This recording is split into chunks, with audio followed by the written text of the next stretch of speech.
I'm going for number 11 in a row. Yes, Thursday night, Eagles, Bucks.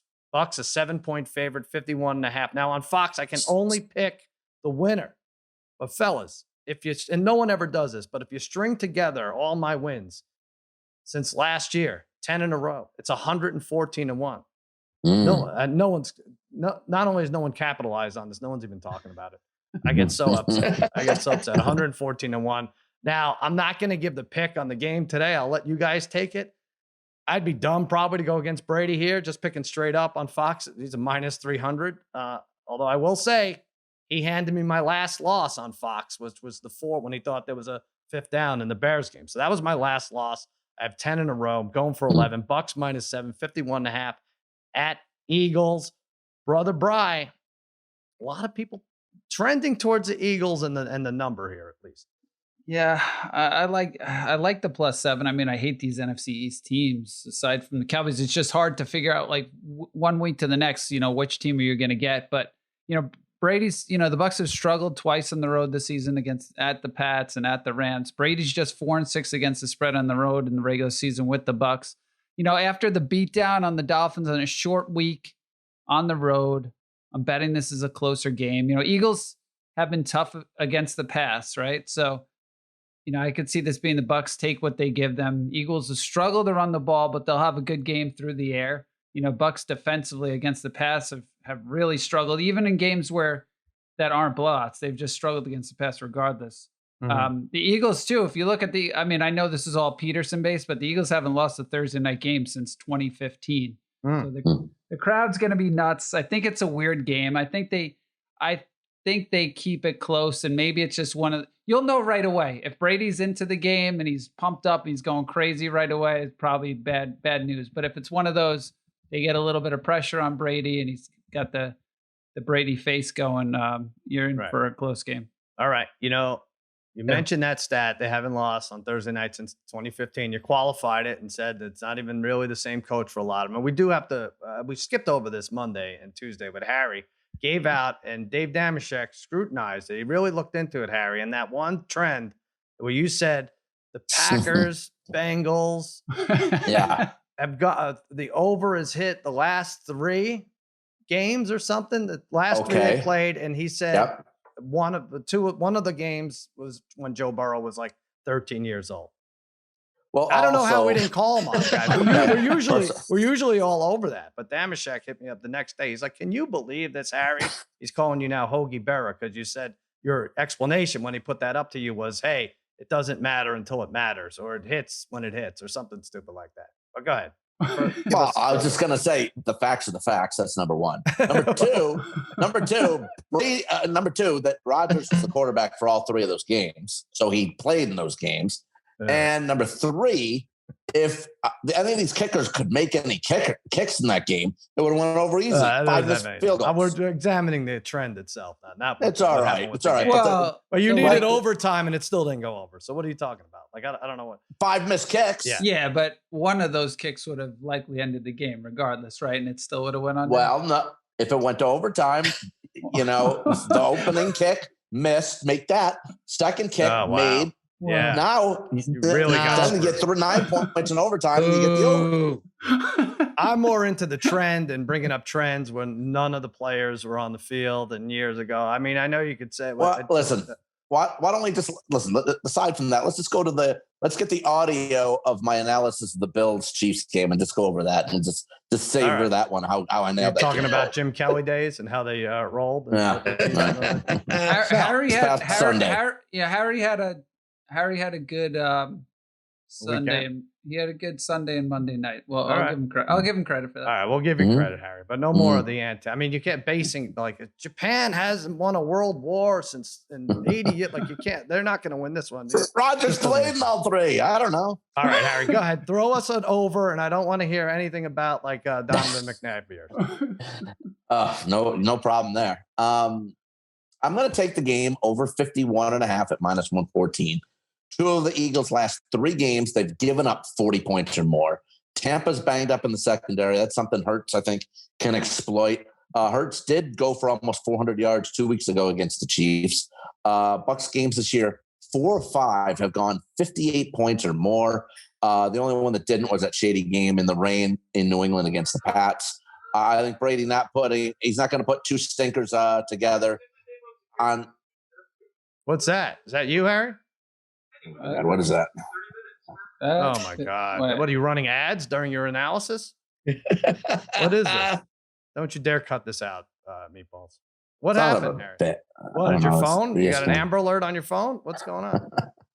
I don't know. There's ESPN just started to turn. Right. Anyways, I'm pretty sure that was going. I think during the hockey podcast that was happening too. Lord. No, that wasn't time.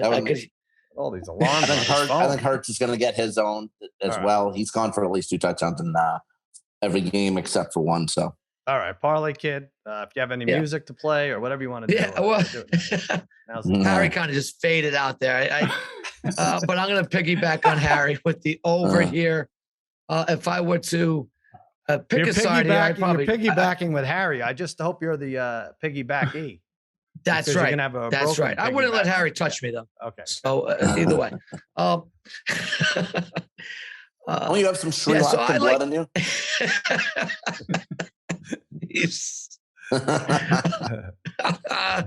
I like the over as well. If I were to pick a side, I'd probably pick Tampa Bay -7. But Tampa Bay is averaging 33.4 points a game. The Eagles average 23 points a game. If you just add that up, it's simple math. They go 4 or 5 points over this. Plus, defensively, both teams rank in the bottom half of the league in terms of points per game. The Bucs giving up 24.4 points a game. Eagles 24.8 points a game. Both defenses haven't been at their best this year yet. Like Harry said, there's some injuries for both teams on the defensive side of the ball, especially on the defensive side of the ball. We know Brady's probably going to put up like about 31 points in this game. It will be up to the Eagles to do their part. And Hurts is good enough. I mean, even when the Eagles offense isn't great, Hurts seems to make some plays and they end up with about 21, 24 points. So I see this happening in this game. I think it goes over the total of 51.5. So I think Harry and I think we're going to nail that one. And look, we're all coming off a great Monday night game where we were hitting things left and right. Harry had the Colts plus the points. I had the Colts over 19 points. And then we all hit our props. We went 4 for 4, right? What were our props Monday night? Oh my God, it was like a minute and a half in the game. Marquise Brown over. Brian had Lamar Jackson over longest pass. Yep. I had Lance over yards, which hit about a quarter and a half into the game. It was incredible. Taylor over receiving yards, 13 and a half. I had Taylor over longest rush, 9.5 yards. There you go. Jonathan Taylor first touchdown, Darren. Yeah, that was a and good Harry one. gets Jonathan. I get Andrews anytime touchdown. Yeah. All right. It was incredible. People would have won millions of dollars at least if they just went with our picks. Had to be Monday night. Listen to us Monday night. Now we're on to Thursday. I'll tell you what. I got in my head that Antonio Brown went crazy last week against Miami, and he's going to come down a little bit from that performance. And then I looked at this trends, and it's 58.5 is the over-under. I'm like, this is a fishy line. He averages 81 yards per game. I'm like, okay, so I'm going to go the other way because this is fishy. And no one likes how the fish stinks on a Thursday night, but he's the fastest to get to 900 catches. He had 124 last week against the Dolphins. He has 19 targets over the last 2 games. I can't go against it. I want to say this is a fishy line, but everything's pointing. It's too crazy. It could get there in 3 catches. He has over 58.5 in 5 of his last 7 regular season games. I want to go the other way here just out of spite and say, what the hell's going on? You guys are 23 yards off, but 58, he'll get to 60 by the third quarter. I'm going over. Brother Bry, you like a Tampa Bay Buck to go over too? Yeah, I mean, those Brown numbers, they are oddly low. But that makes sense. But I like Fournette over 62.5. I know this line's moving around a little bit. Now, I mentioned earlier the Eagles' pass defense has been good, but they suck against the rush. They are in the bottom 3, giving up 142 yards rushing per game. In their last 3 games, they gave up 100 yards to Hubbard, had 100 yards. Edwards-Helaire, who struggled this year, had 100 yards. Elliott and Pollard had over 150 yards combined. Fournette's been very good the last 2 weeks, and he finally officially appears to be the man. He had 159 yards in the last 2 games on 32 carries, and they didn't even need him really in the second half of the last game. So I think they test out that Eagles run defense early in this one, and Fournette goes over here. All right, Parlay Kid, we're going over. I feel that's most of the time a recipe for disaster. But you like Antonio? I have Antonio Brown. You like Godwin? Just a few yards, a shade higher than Brown's number. Yeah. So when you're talking about the Buccaneers, when are you going to really take unders with the Buccaneers, right? So if you're going to be betting the Bucs, let's take the overs. I'm taking Godwin over 63.5 receiving yards. He's averaging 73.5 receiving yards per game. And we're coming off a game where Evans and Antonio Brown had the really big game. So I always like to go with the other receiver in the group to have a big game the next week, because it just seems like that's what happens. The team's game plan now to stop Evans, to stop Brown, and a guy like Godwin is going to be the beneficiary of a big game this week. So Godwin over 63.5 yards receiving at minus 114. Really like it. Yeah, I think a lot of this depends on Darius Slay and where he plays. All of a sudden, he's a stud. I mean, he had the big name for a while and put up some decent years, but I know Lions fans hated him towards the end there. But, big game against the Panthers. I don't know who he's lining up against. I don't know that it makes a difference if he can keep this up at this point. It's a 10-year guy. But all right, we're going over there. And Harry, you have an over as well, but on the other side. Yeah, for the Eagles, I'm going to take Devontae Smith over 68.5 yards at minus 114. He leads the Eagles in receptions by 8, targets by 14, yards by 50. I know this rookie season started a little slow, but he's really picked it up lately. Last 2 games, 7 receptions in each. Combine those 2 games, he's got 200 yards. National television game against the depleted Tampa Bay secondary. Here we go. They may have to. They may. Well, you know what? And they may have to play catch up here. And Smith's been the man so far. The guy who I gave out in the regular season, Rieger, only 140 yards for the whole season right now for the Eagles. Smith's the man. Goddard might be out, probably going to be out. So let's go over 68.5.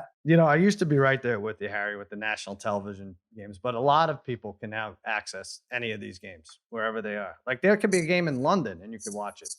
True, but this is the only game people are watching. It's Thursday night football. Smith is the man in Philly right now. All right. First touchdown. Wait, who had the first touchdown Monday night? Harry got it. Harry got Taylor. Jonathan Taylor. Right. That was a nice little play there, Harry. I went over my 13.5 and you got the first touchdown. I even bet it. And it's funny, like Taylor dropped the first pass in the flat. I was like, oh crap. It's going to be one of those games. It was one of those games, but it wasn't one of those. All right. I'm going Mike Evans, 7-1 odds. Harry, you hit on about 7-1 odds with Taylor. Keep it light, keep it lean here. Mike Evans, 2 against the Falcons, 2 against the Dolphins, 45 targets, leads the team. Godwin has 41, but I think Evans is still his guy down low with no Gronk. I think that's a good number at 7-1. Parlay Kid, jump in. A lot of times we like the quarterbacks to sneak one in on these. Yeah, why wouldn't we like Jalen Hurts at 11-1 in this game? No brainer here to take this. He just ran 2 in last week. He's got 3 on the season. He carries or rushes the ball about 8, 9, 10 times a game. If they get inside the 10, he's going to be a threat to scamper on in. So let's go with Jalen Hurts at 11-1. I think that's good value for the quarterback who likes to run here. All right. Brother Bryce says Ertz greater than Hurts.